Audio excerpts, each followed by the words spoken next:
to the Talent Optimization Podcast, the go-to podcast for CEOs and HR professionals wanting to bridge the gap between the strategy and tactical implementation of talent optimization within their organizations. Through interviews, Predictive Index, and personal experience, your host, Tracy Shirk, helps you discover the facets of talent optimization from both a CEO and HR perspective to truly create the dream team for your organization. Are you ready? Let's get started. Hi, everyone. Welcome to our show today. We are thrilled to continue our conversation about the talent optimization framework and specifically talking about the importance of culture when we're looking at how we optimize the people in our organization. And who I have with me today is Jeff Dollar. And Jeff is the head of technical and executive search for Blue Lake Consulting Group. And what I'm really excited about with our conversation with Jeff is how he has integrated Predictive Index into his hiring and executive search over 13 years in that specific area, with 20 years specifically doing executive search. So with that, Jeff, welcome to the show.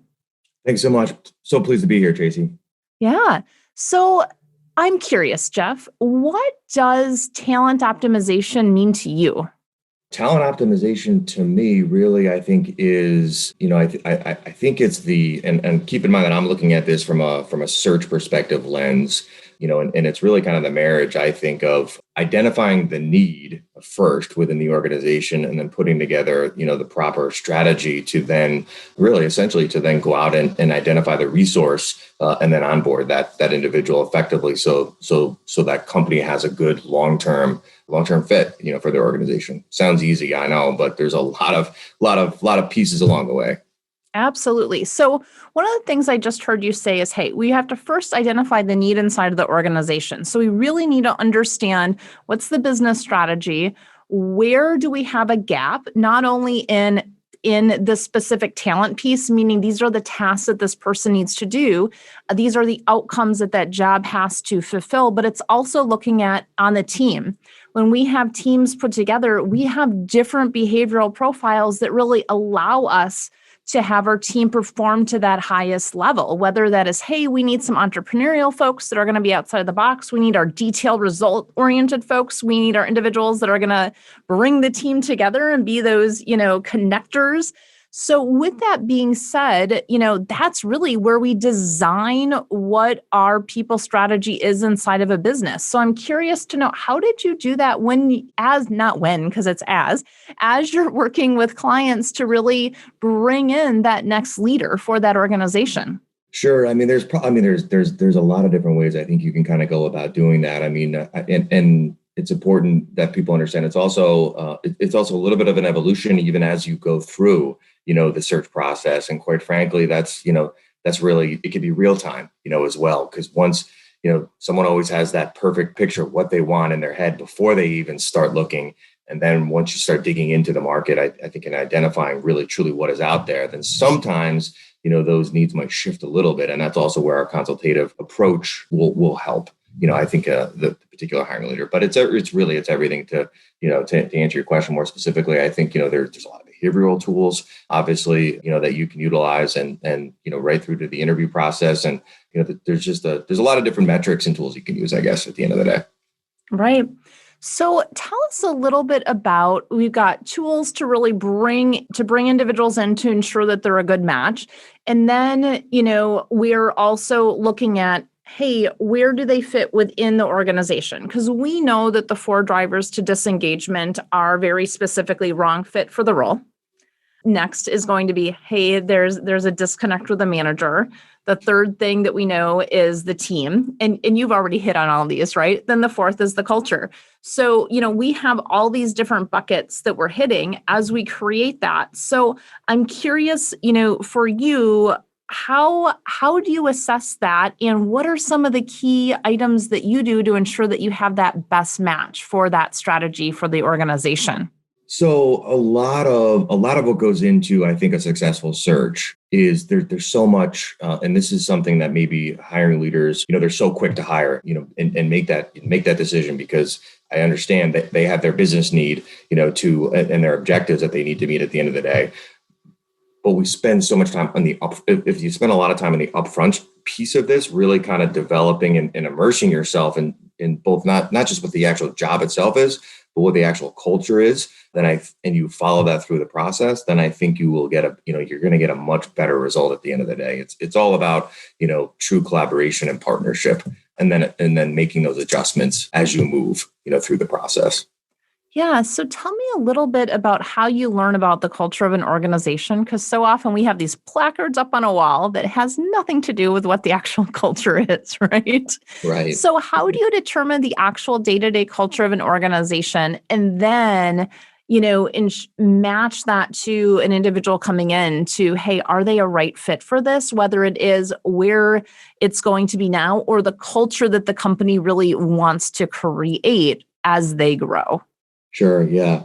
I mean, obviously, the best way I think is to do it is just being hands on, right? In terms of just immersing yourself with the people, of the organization, and just that way it gives you the finger on the pulse, if you will. And I think the more people that you have exposure to, and that's why up front, even launching a particular search, it's really critical to make sure you have buy-in and consensus from multiple stakeholders, because it's nothing causes a search to come undone quicker than having too many opinions involved in a process, and everyone just have varying degrees of which they're looking to go. So I think so that's really critical. I think is making sure that you have that consensus kind of built upfront. What direction are we looking to go? And then that's when you weave in, you can weave in your behavioral tools into that to help you verify what you are or are not seeing in the process. Awesome. And so from that predictive index perspective, which many of our listeners and, so many of my clients, I've got two questions in my ear that I hear clients asking me as I'm listening to you.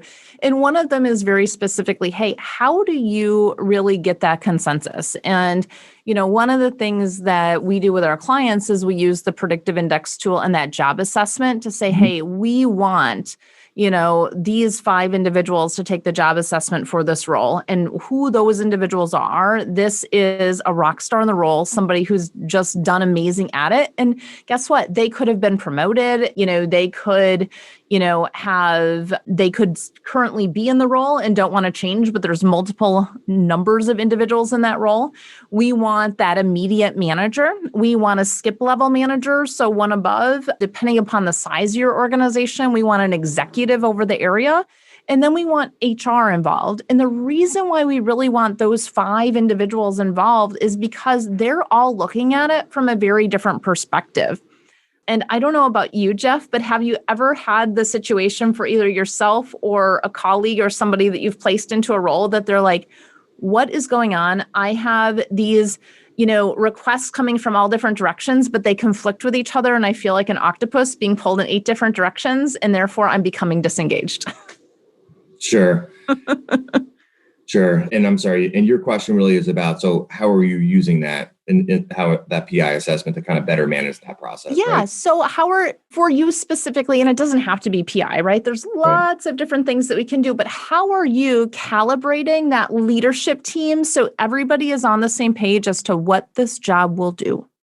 Sure. Yeah. I mean, I think it's obviously using PI, then I guess as an example, I think it's really helpful, obviously, when the whole organization buys into that tool or whatever tool that organization is using, because then I think the behaviors, because there's, it's telling you the behaviors to be able to more effectively manage, that particular resource. So if they are being pulled in 18 different directions, well, how can we better manage that for them? And that's really, I think, where these tools kind of are helpful for the executive and any leader, really, quite frankly, because I think if you have someone who is, extremely detail oriented, but then has a very low sense of urgency, and likes to make decisions with maybe not as much data in front of them, well, at least then how that person maybe goes about their day-to-day operations and how they make decisions, so at least you can more effectively manage them. I think that's where the beauty of these tools comes in.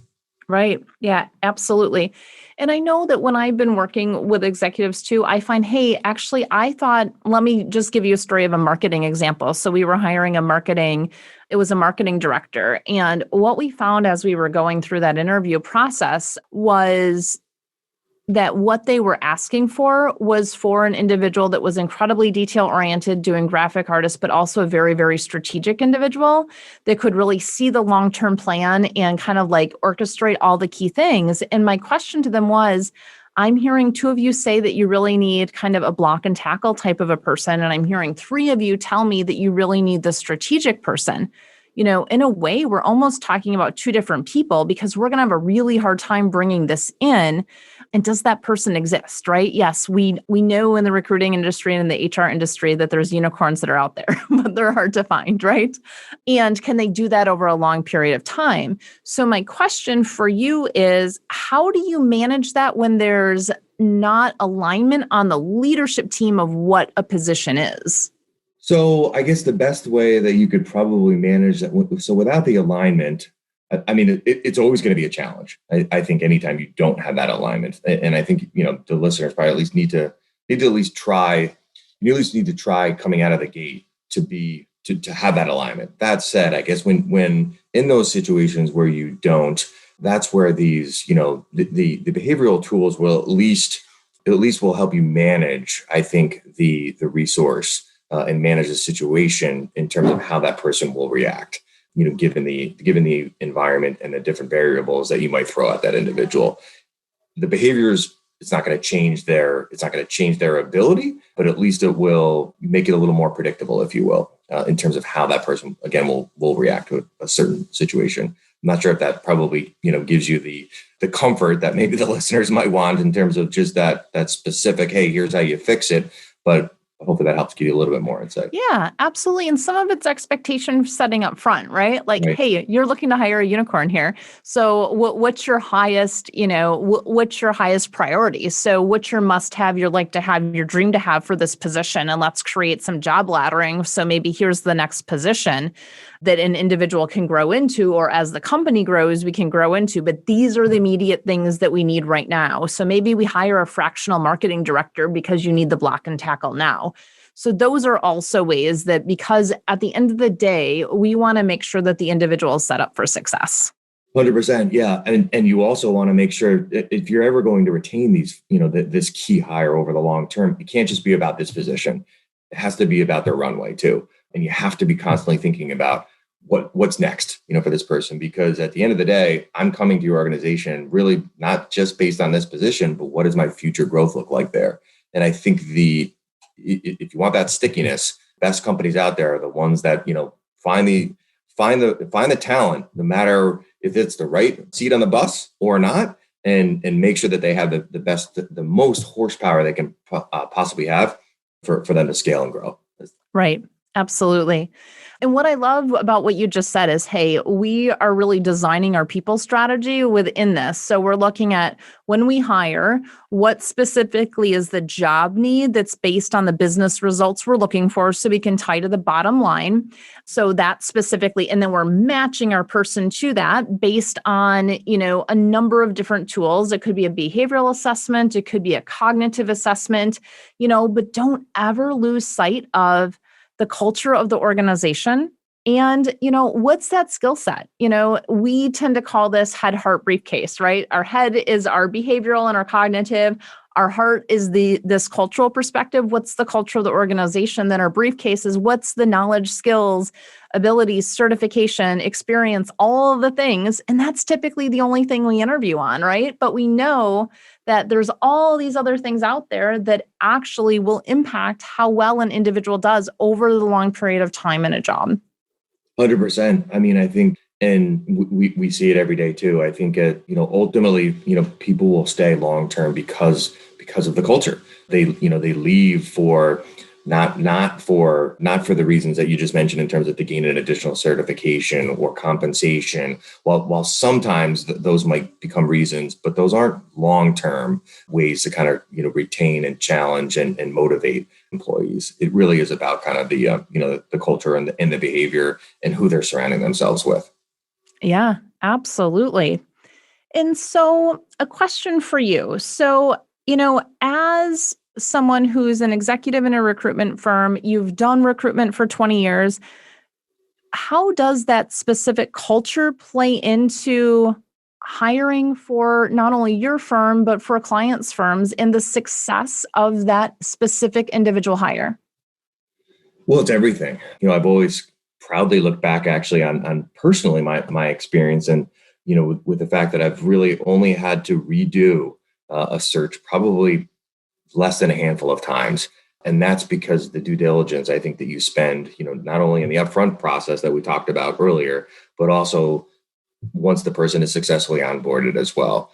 Because the successful placement, if you will, for lack of a better word, I think is when that person goes into an organization and makes a significant impact. That obviously is a direct result, I think, of all the work that went into, hiring that individual, and that's everything at the end of the day. Awesome. So a question for you. We love to make our insights throughout our podcast very actionable. So what is one key actionable takeaway that the executive team can use based on what we talked about today? I think probably don't hire based on emotion. Hire based on as much factual and as much data as you possibly can. I think too far or too many times in the hiring process, you see too many gut reactions and kind of gut decisions based on how I think and how I feel this person might be, and really without kind of giving it a holistic kind of a view and approach. That I guess that'd be my one takeaway. And listen to the stakeholders that is affecting, that this hire will affect the most, obviously, because they're the ones feeling the pain of either maybe not having the position filled. Right. And I think that there's two things there. And one is, I don't know if you've ever seen this, but I've seen this so often in HR. And that is, I hear managers say, I don't know who the heck this person is because they're not who I interviewed. And this is like 30, 60, 90 days later, right? And we see this so often in our behavioral profiles or predictive index between, hey, who that self is and who shows up in that synthesis. And if you don't know what I'm talking about now, you can go back and listen to episode 1. So, but there is a key difference between who an individual is over a long period of time and who shows up the day of that interview. And so, knowing what that is really key to ensuring that that's there. And if you're a person that goes by your gut, hey, make sure you've got individuals on that interview team that you can kind of go and talk through, and specifically what you're hiring for. So those outcomes you're looking for, so you can all almost come to that agreement, that calibration at that point in time. So we talked about it on the front end, but it's also right before you make the hire too. Right. Yeah. And don't be afraid to ask uncomfortable questions during the interview process. I think, it's okay, Jeff, what is the most uncomfortable question you've asked an applicant? I want to know. Oh, geez. I think all the HR professionals probably need to just kind of cover their ears, right? I think, no, I'm kidding. But I think you're not going to ask an illegal question, are you, Jeff? No, nothing. All right. I want to hear it. Nothing ever illegal. God, here you go again with the story. I don't know if there's one. There isn't one most difficult question. I mean, I think you. Well, just spit a few out. We want to know. Listen to you. I hope your editing skills are pretty good afterwards. God, I have an amazing company that edits. We're good. I'm not. God, I wish I don't think I have a most difficult question. I don't think I've ever had it, because there's a lot of them. I'm sorry. All right. Well, then let's make one up. What's that? Then let's make one up. We'll make one up. So what would be a question related to culture, or a question specifically relating to, the job, anything? I think so. Difficult questions can revolve around everything from, and again, this, I guess, what, in terms of being not afraid of asking uncomfortable questions, I guess everything, getting to know the individual on a personal level. The better you can build a relationship with somebody through the interview process, I think will help at least mitigate some of the risk that you talk about. And again, so I guess things like dig into somebody's personal life in terms of, hey, what, do they have a significant other? What are their career options? Where's the family in their development? And I think at least showing a genuine appreciation that you also then care, I think, goes a long ways. Absolutely. Than anything else. So I guess that's what I mean by maybe asking some of those more difficult questions. Right. And it's finding out what's important to that individual so that you can ensure that it's in alignment culturally and not to weed out because, hey, you have, 3 kids under the age of 6, therefore we're not going to hire you because clearly that's an illegal thing. But if we say, hey, what are the things that are most important to you? Now we know, hey, our culture here supports work-life balance in XYZ way. And this is how. And then you're building that into how you're leading them. Is that what I'm hearing you say? Yeah, I think so. Absolutely. I mean, I think, and don't, again, I mean, I think while the hiring process should work both ways, clearly, because I think, the employer needs to get as much out of this as does the candidate. I mean, ultimately, I think don't be afraid to say no, and don't be afraid to, for lack of a better word, scare someone off, because I think that will really kind of drive a better decision at the end of the day. Absolutely. All right. So, what is one key takeaway that you can share with our HR professionals or recruitment professionals listening that they can say, "Hey, this is something I can implement into my process today to get a result this afternoon or tomorrow"? So, first of all, I think you have to have. There's a level of creativity. I think that needs to kind of goes into a process, and be willing to kind of go outside your comfort zone, and then be relentless about sticking to the mission, if you will, and just not taking no for an answer, bottom line. Mm-hmm. And I think, putting all your cards on the table, I think that's probably what makes things successful. And I guess maybe going back to, if there's one takeaway, then I guess I could leave it to the HR professionals: put your cards on the table, make sure that everyone has all the data, all the information, because ultimately what might feel like a great hire in that moment perhaps is not. I think if we just are willing to go a couple more layers deeper, in terms of maybe it's the questions we ask, maybe it's it's the due diligence, and that can be everything from not references, but asking for performance reviews, asking candidates to come in and deliver case study presentations, because I've seen searches actually come undone in the 11th hour when we love a person, but they get up in front of an audience and develop a presentation, and it just completely came undone. Not because they didn't know the content, but it was, how do they interact with those key stakeholders in their room? Because that was an opportunity for everyone to literally, you're sitting in a boardroom engaging with people, and how do they react to hard questions or not hard questions, and how do they make assumptions as well? And that was always telling. Yeah, absolutely. And again, because we're hiring that whole person into the role, and that goes into, hey, what is this talent optimization strategy that we have so that we're bringing them in as the fit to role? We have the ability to promote them within the organization if that's something that they're looking for. So we're hiring, we're designing that process, we're diagnosing where the specific issues are, and then we're playing with our teams, and then we're inspiring those specific teams to be successful in the organization. So Jeff, thanks so much for the conversation today and sharing your key insights into these very specific, leadership frameworks that we use as we look very specifically at the hiring piece of that. So if folks want to follow you and, get to know you a little bit more, where will they find you? Best place they can find me is Blue Lake Consulting online, and then they can follow us from there. Great. Fantastic. Thanks so much for the opportunity, Tracy. This was fantastic.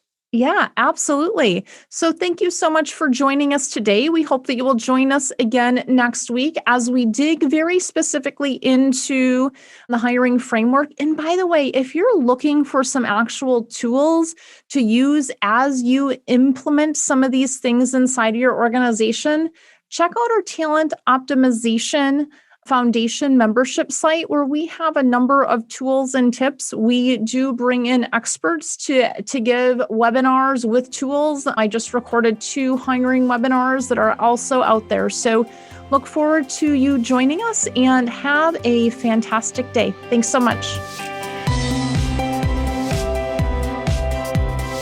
Thank you for joining us on this episode of the Talent Optimization Podcast. You'll find more tools and resources for CEOs and HR professionals looking to bridge the strategies versus implementation gap of talent optimization at elevatedtalentconsulting.com.